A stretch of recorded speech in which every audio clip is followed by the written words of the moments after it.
حي على الفلاح.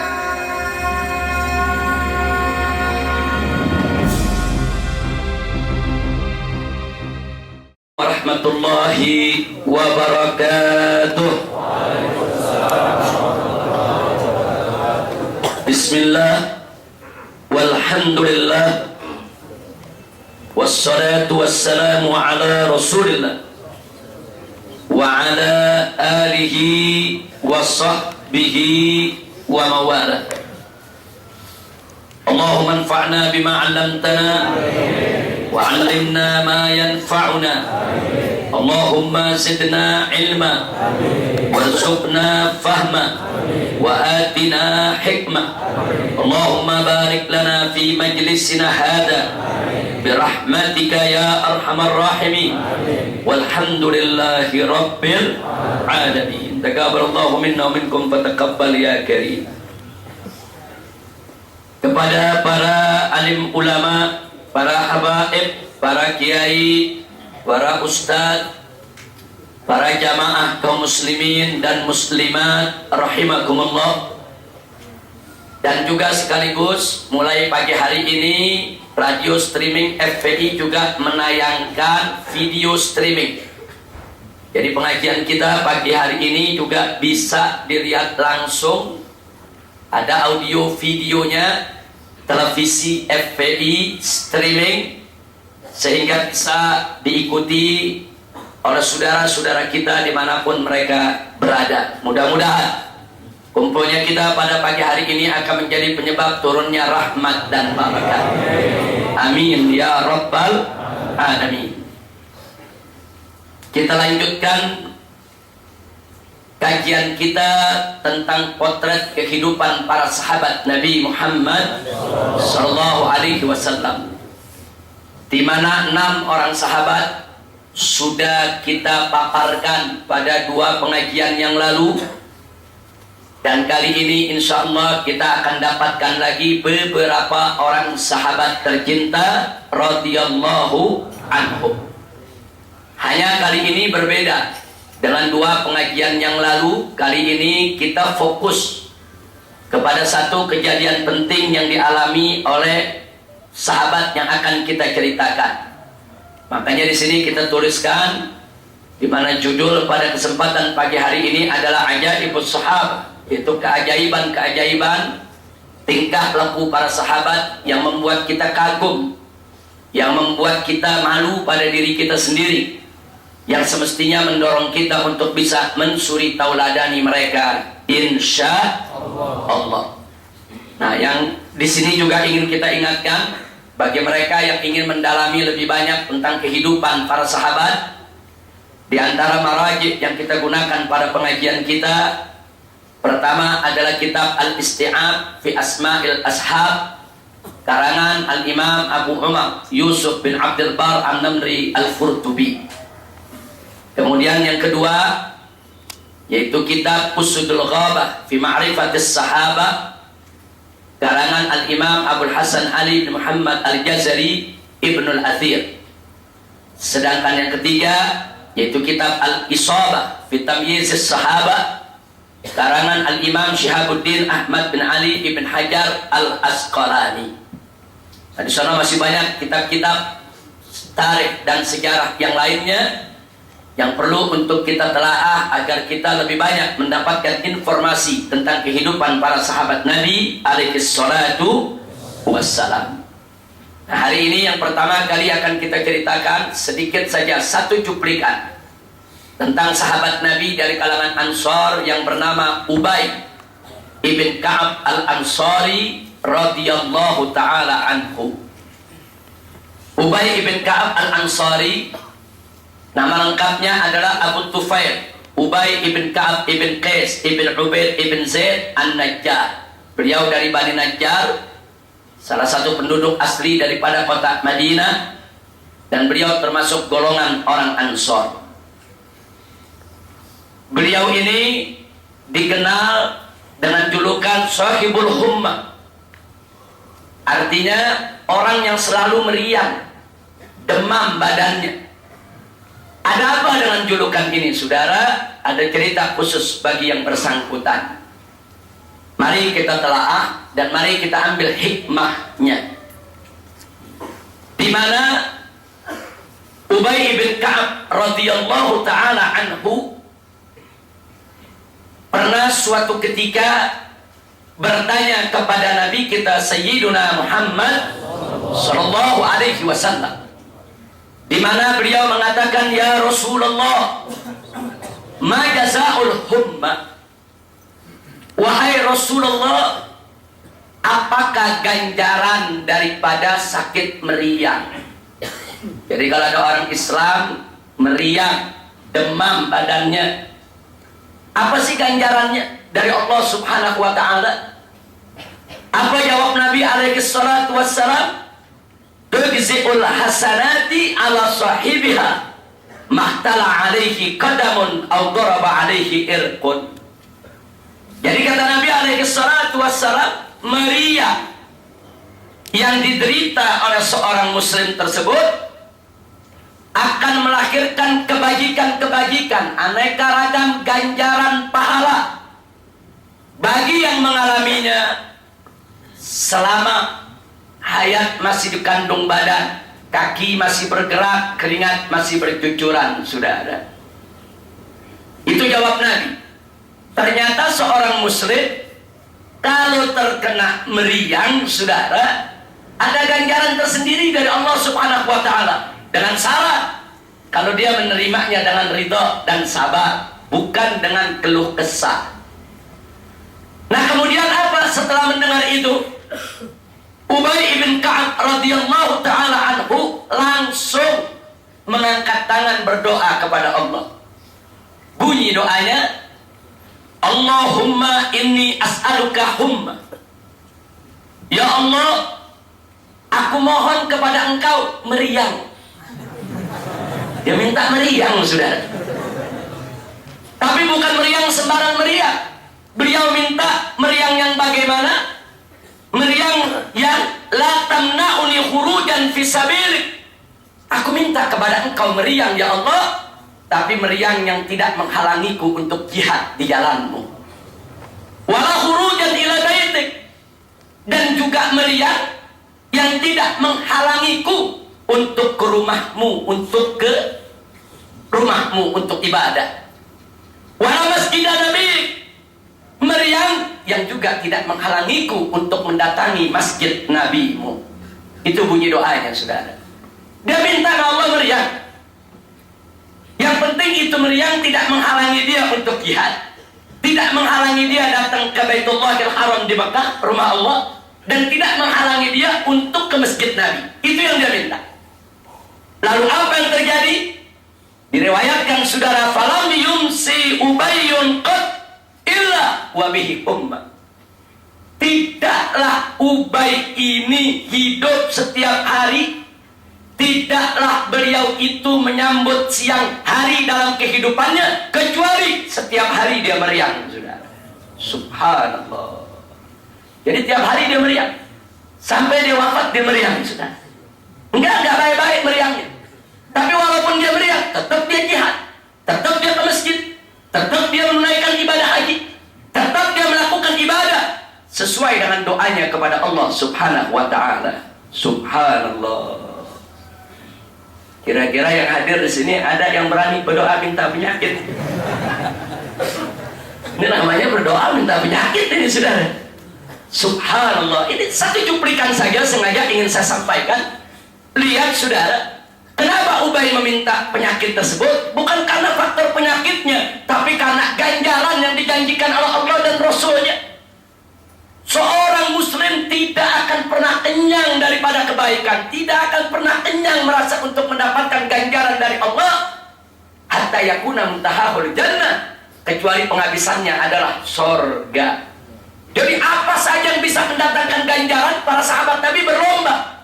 Kalau memang ternyata ganjaran itu ada di penyakit, kenapa beliau tidak minta penyakit kepada Allah? Subhanallah. Rasanya dari sini kita udah bisa lihat bagaimana ketinggian daripada iman Ubay bin Ka'ab, dan bagaimana kesiapannya untuk mendapatkan ujian dari Allah, dan bagaimana pula keinginannya untuk selalu mendapatkan ganjaran yang berlipat ganda dari Allah Subhanahu wa ta'ala. Kira-kira ada yang berani doa minta penyakit? Belum ada. Mudah-mudahan kita sehat walafiat. Takutnya nanti doa minta penyakit nggak sabar kayak Ubay, saudara. Ubay minta meriang, Allah berikan, dan beliau sabar. Beliau ridho, memang beliau yang minta. Dan betul-betul meriang yang beliau alami tidak menjadi halangan dan tidak pernah beliau jadikan alasan untuk meninggalkan kewajiban di jalan Allah Subhanahu wa ta'ala.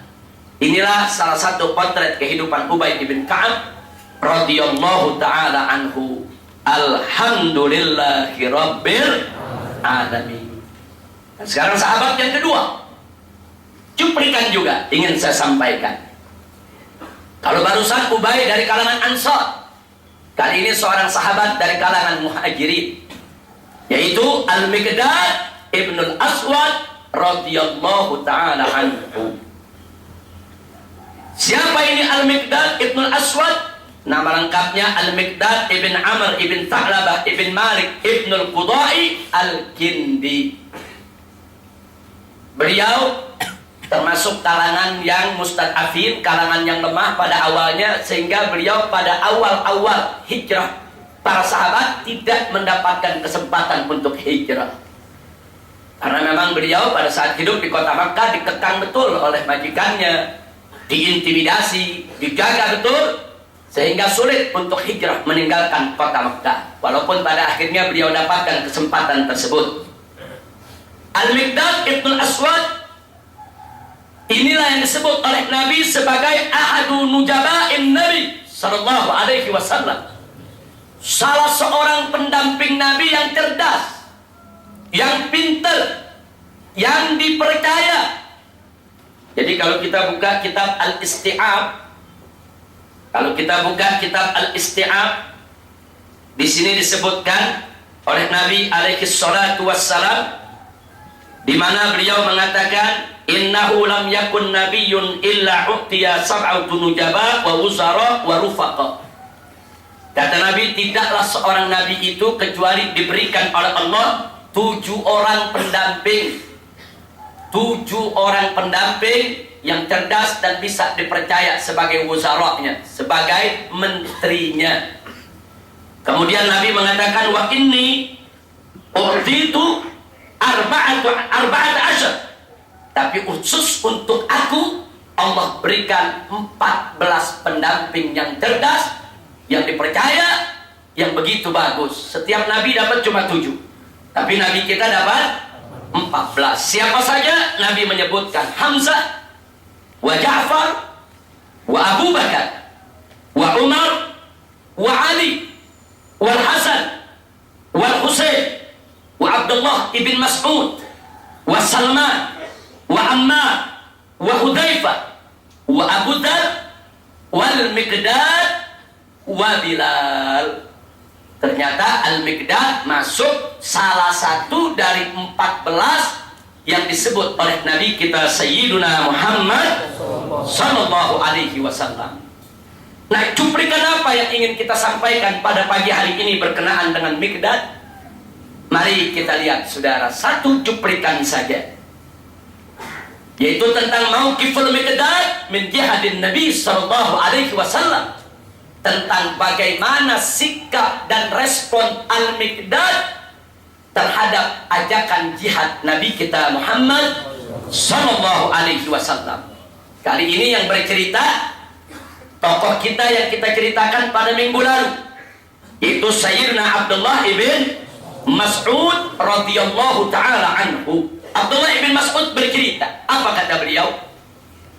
Laqad syahidtu minal Miqdad ibn al-Aswad mashhadan li'an akuna sahibahu habbu ilayya mimma udila bih.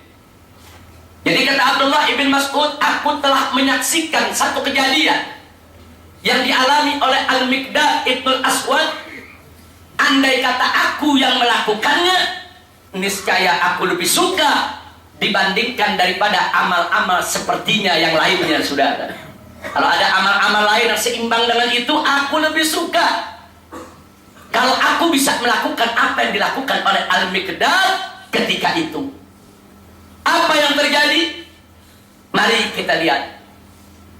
Di sini dikatakan, saudara, oleh Abdullah ibn Mas'ud, atan Nabiya sallallahu alaihi wasallam wa huwa yad'u 'alal musyrikin. Suatu hari Miqdad radhiyallahu taala anhu datang ke majelisnya Nabi. Saat itu Nabi sedang bercerita kepada para sahabat tentang orang-orang kafir, tentang orang-orang musyrik. Bagaimana mengatasi intimidasi mereka, bagaimana mengatasi ancaman mereka, bagaimana mengatasi, yaitu daripada semua segala halangan-halangan yang diciptakan oleh mereka. Tapi ketika itu Nabi tidak terus terang kepada para sahabat, ayo jihad, ayo angkat senjata. Tidak. Menggunakan bahasa-bahasa sindiran, saudara. Nabi menerangkan, ini orang-orang musyrik berbahaya, ini orang-orang musyrik merupakan ancaman, ini orang-orang musyrik setiap saat bisa menghancurkan kita, dan seterusnya. Saudara, ketika itu terjadi, Miqdad berdiri di tengah-tengah majelis, saudara. Beliau mengatakan, ya Rasulullah, sepertinya kami merasakan sesuatu dari kalimat-kalimat yang engkau ungkapkan. Jadi Miqdad menyampaikan kepada Nabi kalau beliau paham sebetulnya pesan apa yang diinginkan oleh Nabi. Nabi pengen sahabat ini jihad. Cuma menyampaikannya nggak langsung secara frontal.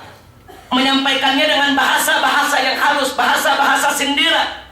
Akhirnya Miqdad mengatakan di hadapan Nabi dan para sahabat, wallahi ya Rasulullah, demi Allah wahai Rasulullah, la naqulu laka kama qalat Banu Israil li Musa. Kami para sahabatmu tidak akan mengatakan kepada engkau sebagaimana yang pernah dikatakan oleh Bani Israel kepada Nabi Musa. Tatkala orang-orang Bani Israel mengatakan kepada Nabi Musa, tatkala Nabi Musa mengajak mereka untuk berjihad di jalan Allah, apa jawab Bani Israel? Idhab anta wa rabbuka faqatila inna hahuna qaidun. Hei Musa, engkau saja dengan Tuhanmu yang berperang. Kami nunggu di sini, kami duduk. Ntar kalau udah menang baru kami ikut. Itu jawaban Bani Israel, diceritakan dalam Al-Quran, saudara. Betapa Bani Israel, umatnya Nabi Musa alaihissalam, tatkala diajak berjihad oleh Nabi Musa, jawabannya idhab anta wa rabbuka faqatila. Hei Musa, kau saja dengan Tuhanmu yang berperang. Inna hauna qaidun, biarkan kami duduk di sini. Biarkan kami nunggu di sini. Jadi mereka hanya ingin menunggu hasil daripada perjuangan Musa, saudara. Jadi Miqdad mengatakan, demi Allah ya Rasulullah, kami sahabatmu tidak akan mengatakan apa yang dikatakan Bani Israel kepada Musa. Tatkala diajak berjihad, di mana mereka katakan pergi engkau dengan Tuhanmu saja untuk berjihad. Tapi kami walakinna, akan tetapi kami ya Rasulullah, nuqatilu an yaminik, kami akan berperang di sisi kananmu, wa an yasarik, dan di sisi kirimu, wa min baini yadik, dan di depan di hadapanmu, wa min khalfik, dan di belakangmu. Itu yang dijawab oleh Miqdad, saudara, sambil bersumpah, demi Allah, kami akan berperang bersamamu. Dari kananmu, kirimu, depanmu, belakangmu, akan kami korbankan segala yang kami miliki. Apa kata Abdullah ibn Mas'ud? Begitu Nabi mendengar apa yang disampaikan oleh Al-Miqdad, fara'aitun Nabiyya sallallahu alaihi wasallam asraqa wajhu. Ketika itu aku melihat wajah Nabi cerah, senang, ridha, luar biasa. Makanya Abdullah ibn Mas'ud iri, andaikan aku yang mengucapkan itu, aku yang menyebabkan Nabi begitu cerah, begitu senang, begitu ridha, nggak ada amal lain yang lebih aku suka kecuali melihat Nabi senang dengan ucapan yang disampaikan. Subhanallah. Jadi saudara, inilah profil sahabat Nabi. Semua sahabat Nabi seperti itu. Nggak ada sahabat Nabi yang disuruh jihad terus lari. Nggak ada sahabat Nabi yang disuruh jihad kemudian cari-cari alasan untuk menghindar dari kewajiban. Apalagi menjawab seperti jawaban Banu Israel. Nggak ada, saudara. Di mana Nabi perintahkan mereka untuk berjihad, mereka siap untuk melaksanakannya. Nah ini yang menariknya, ini awal Nabi mau ajak jihad. Nabi nggak terus terang, saudara. Ayo kita jihad, enggak. Nabi nyindir, cerita-cerita dulu, saudara. Mikdad di tengah-tengah dengar, ini kayaknya Nabi ngajak jihad ini. Ini kok yang dengar nggak paham-paham ini. Sudah, langsung beliau berdiri, wallahi ya Rasulullah, demi Allah wahai Rasulullah, kami tidak akan mengatakan apa dikatakan Bani Israel kepada Musa. Tidak. Tapi kami akan berperang bersamamu, dari kananmu, dari kirimu, dari depanmu, dari belakangmu. Perang untuk di jalan Allah, mencari ridho Allah dan ridho Rasulnya. Alhamdulillah. Mudah-mudahan kita diberikan sikap semacam ini. Kita diberikan keberanian semacam ini. Kita diberikan keberanian, kesanggupan, kemampuan, kemauan untuk berjihad di jalan Allah. Dimanapun posisi kita, mau di depan, di belakang, samping kanan, samping kiri, untuk menegakkan agama yang dibawa oleh Nabi Muhammad sallallahu alaihi wasallam. Nah, baik ya ikhwan, itulah Al-Miqdad. Sengaja cuplikan itu yang ingin saya ambil karena cuplikan itu sangat terkenal di kalangan sahabat dan terkenal di kalangan para tabi'in dan tabi'in. Kalau mendengar nama Miqdad, semua ulama ingat bagaimana dahsyatnya ucapan Miqdad yang membuat akhirnya para sahabat begitu dengar Miqdad, saudara, bersumpah sedemikian rupa dan Nabi senang, akhirnya takbir bergema di sekitar Nabi. Takbir, sallu ala Nabi. Mudah-mudahan kita termasuk yang menyenangkan hati Nabi, yang membuat cerah wajah Nabi.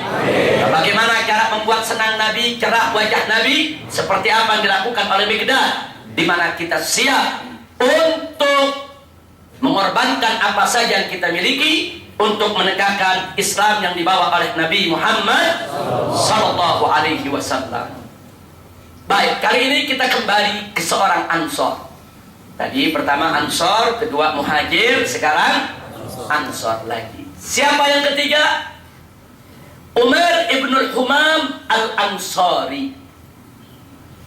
Umar ibnul Humam al-Ansari, nama lengkapnya adalah Umar ibnul Humam ibnul Jamuh ibn Zaid ibn Haram As-Salami, di mana beliau salah seorang sahabat Nabi kita Muhammad sallallahu alaihi wasallam, dan beliau adalah awwalu qatilin qutila minal ansar fil Islam, yaitu orang Ansor yang pertama kali mati syahid di jalan Allah.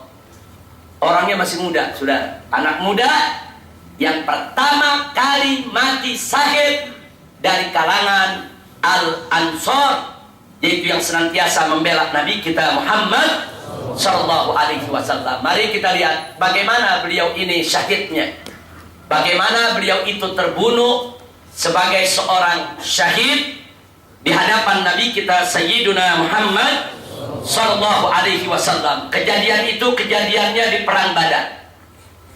Kejadiannya di perang Badar. Mari kita bacakan sedikit cuplikannya, saudara.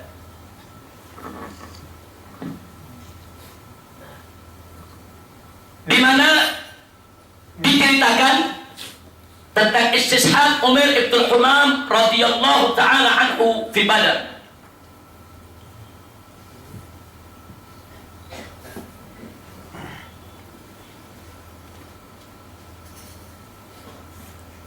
Kita bacakan. Lamadana al-musyrikuna yauma Badr. Tatkala orang-orang musyrik sudah dekat dengan kaum muslimin berhadap-hadapan di medan Badar, qala an-nabiy sallallahu alaihi wasallam, maka Nabi sallallahu alaihi wasallam bersabda kepada para sahabatnya yang sudah siap tempur, saudara. Kata Nabi, qumu ila jannatin arduha as-samawati wal ard. Hei para sahabatku, bangkitlah kamu semua, bangun, tegak, berdiri untuk masuk ke dalam surga yang hamparannya seluas langit dan bumi. Yaqulu Umar, di barisan tersebut ada Umar ibn Humam, saudara. Maka Umar bertanya kepada Nabi, ya Rasulullah, jannatun arduha as-samawati wal ard. Ya Rasulullah, surga yang hamparannya seluas langit dan bumi. Terus Nabi mengatakan, na'am, ya, surga yang hamparannya seluas langit dan bumi, sangat luas. Kemudian apa saudara, dijawab oleh Umair radhiyallahu taala anhu, bahin ya Rasulullah. Jadi kalau orang kita bilang nih bagus ya Rasulullah. Kemudian Nabi bertanya lagi, ma yahmiluka ala qaulika bahin. Hei anak muda, apa yang membuat kamu mengatakan bahin? Apa sebetulnya yang membuat engkau mengatakan bagus?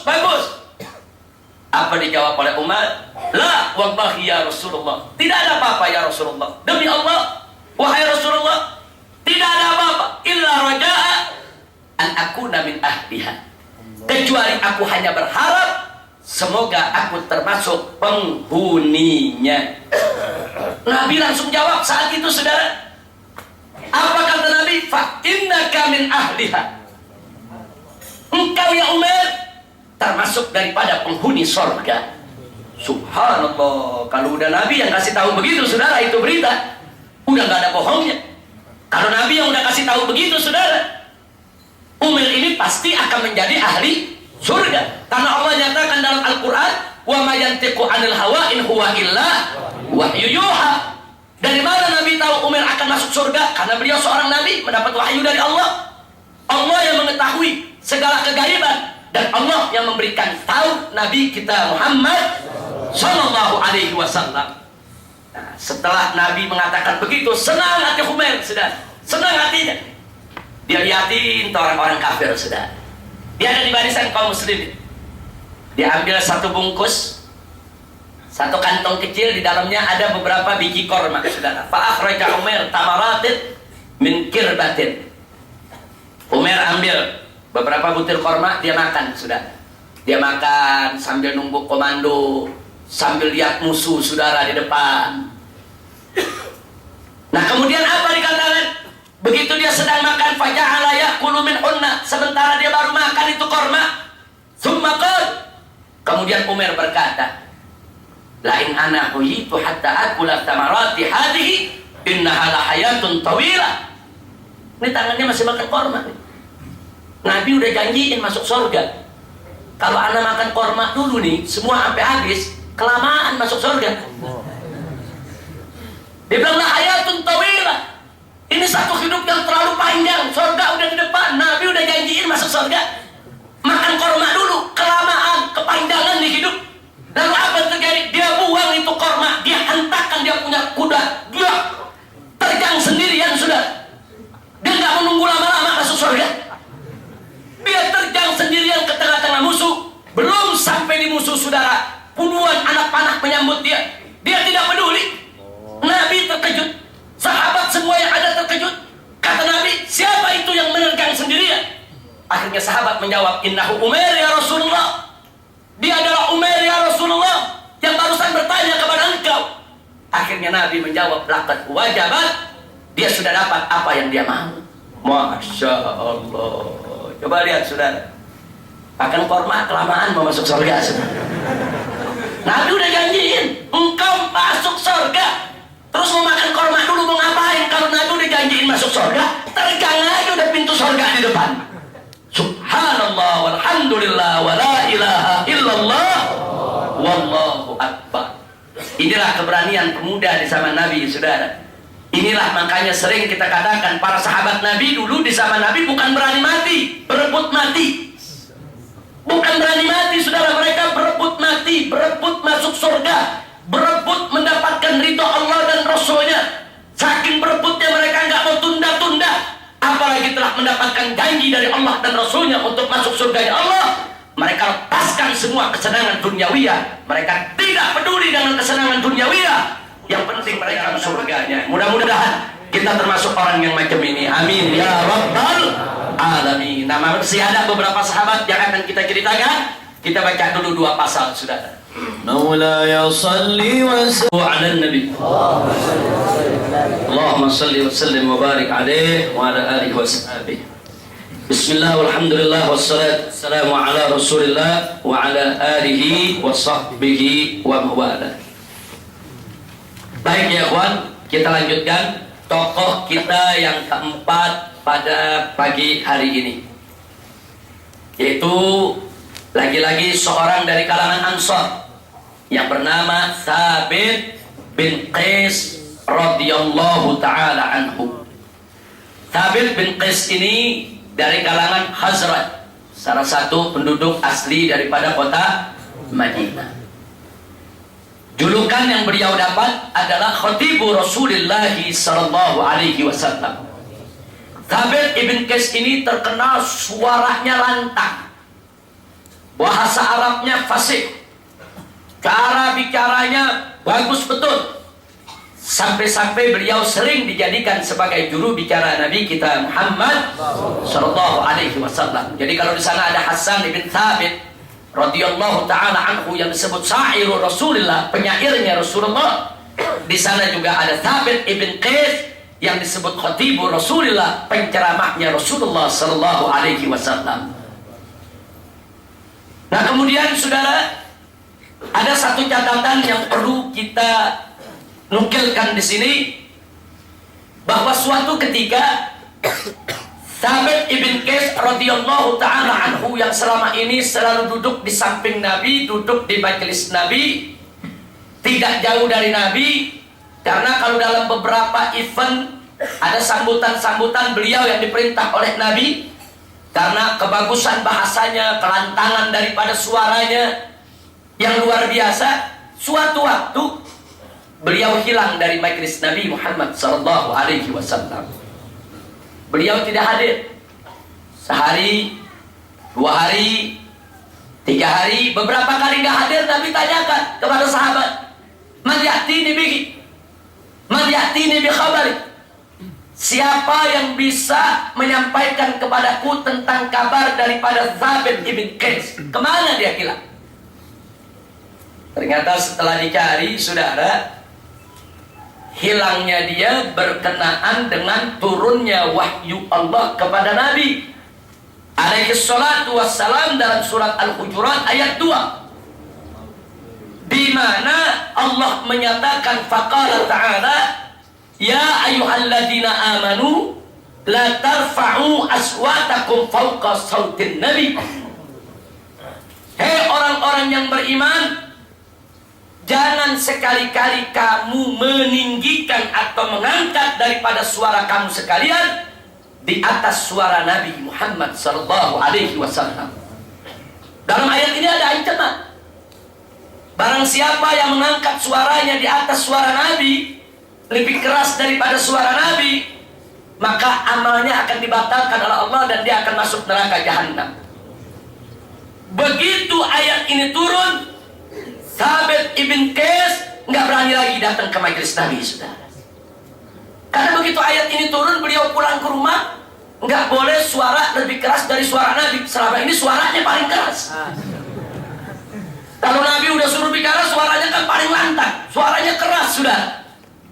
Lebih keras daripada suara Nabi alaihi salatu wassalam. Dia ketakutan. Jangan-jangan ini ayat turun buat negor dia, sudah. Dia takut. Dia gak berani datang lagi. Nah, akhirnya begitu ketemu seorang sahabat tanya, kenapa ya Qais, kau tidak sakit, kau tidak datang? Sedih dia. Bagaimana aku tidak sedih? Allah nyatakan amalnya batal dan dia masuk neraka. Amalku batal, aku akan masuk neraka. Suaraku di atas suara Nabi. Nah, berita itu akhirnya disampaikan oleh si sahabat yang bertanya tadi kepada Nabi, ya Rasulullah, diceritakan kenapa Thabit ibn Qais ini tidak ada di majlis beberapa hari. Begitu dengar hal tersebut, saudara, apa kata Nabi kepada orang tersebut? Idhab ilaihi faqul lahu lasta min ahlin nar walakinnaka min ahlil jannah. Kau pergi, temui dia, sampaikan ke dia bahwa sesungguhnya engkau ya Thabit bukan penghuni neraka, tapi engkau adalah penghuni surga. Ternyata ayat tadi turun bukan buat negur Thabit ibn Qais. Ayat itu turun untuk menegur orang-orang munafik yang kadang-kadang suaranya tidak sopan di hadapan Nabi, saudara. Suaranya lebih tinggi daripada suara Nabi. Suaranya menunjukkan mereka tidak punya adab. Sedangkan Thabit ibn Qais suara tinggi bukan suara tidak punya adab kepada Nabi, tapi dalam rangka untuk menyampaikan kalimatul haq, dan itu pun diperintahkan oleh Nabi alaihi salatu wassalam. Nah, jadi Anda bisa lihat bagaimana hati-hatinya para sahabat Nabi, saudara. Takut setiap ada ayat yang turun, mereka introspeksi diri. Mereka selalu melakukan evaluasi. Ini yang ditegur saya atau bukan? Kalau saya yang ditegur, berarti saya harus memperbaiki diri. Nah, inilah sikap daripada sahabat Nabi kita Muhammad sallallahu alaihi wasallam.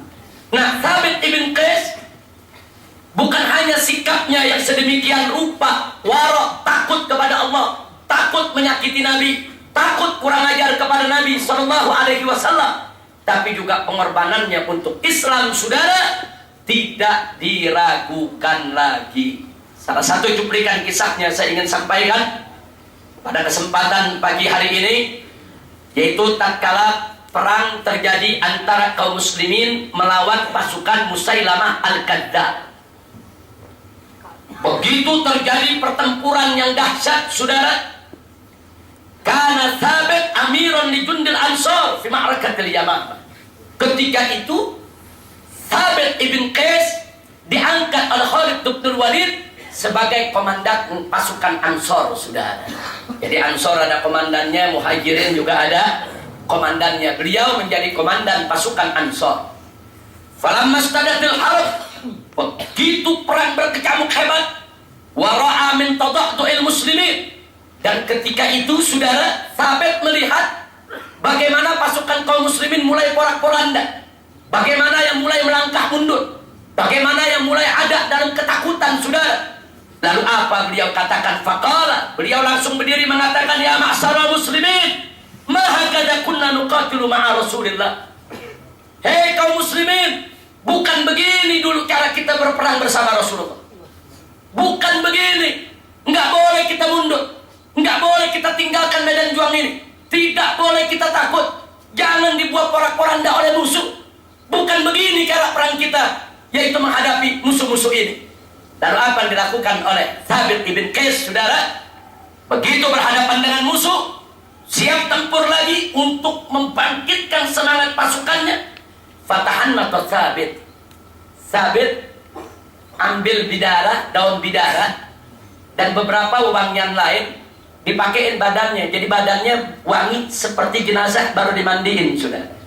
Kita kalau habis mandiin jenazah kan kita pakein bidara, kita pakein wangian, saudara. Tahanna, dia pakein dedaunan, dia punya badan supaya baunya bau orang yang habis dimandiin, saudara. Habis dimandiin ketika meninggal dunia. Enggak sampai di situ, watakafan, dia pakai kafan.